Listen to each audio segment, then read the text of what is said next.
très honorée d'avoir reçu ce prix et qui récompense un travail que j'ai publié dans Sexologie en juin sur le sentiment d'agressivité en PMA, enfin d'une façon générale en stérilité.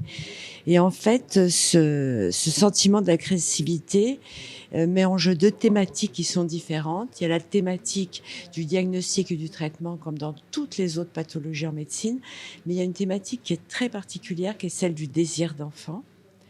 Et lorsque ce désir d'enfant est impossible ou trop difficile, ça représente une agression pour le corps qui n'a plus vocation à porter un enfant.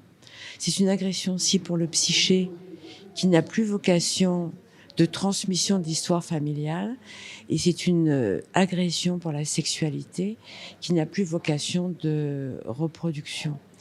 En fait, le désir d'enfant dans notre société d'aujourd'hui est devenu très central, et le fait de ne pas pouvoir y accéder, les gens demandent au corps médical, les patients demandent au corps médical, avec un niveau d'exigence jamais égalé, de résoudre ce problème.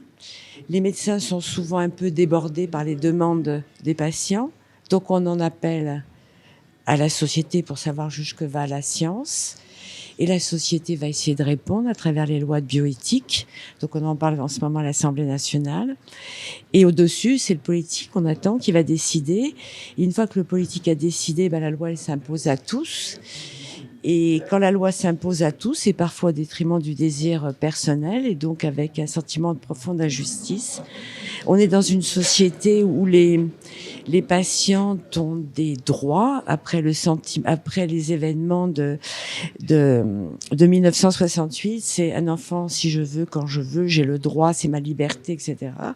Eh bien, les patients, quelque part, ont ce droit, ils ne comprennent pas.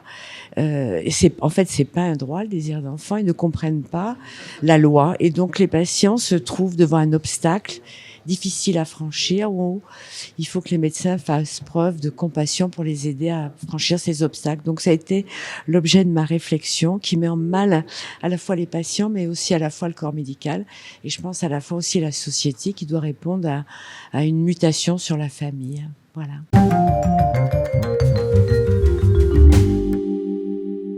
Ça a été une grande émotion, à la fois aussi une grande surprise et une grande joie que le jury ait choisi ce thème qui est très spécial et qui est très brûlant d'actualité. Voilà, j'ai trouvé ça super.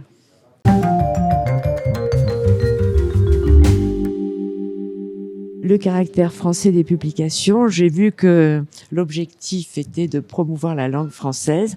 Il faut peut-être se battre, je suis d'accord avec cette idée, parce que même nous, souvent, on se fait des réunions en anglais et c'est épouvantable. Donc je pense qu'il faut défendre notre langue et savoir la porter ailleurs.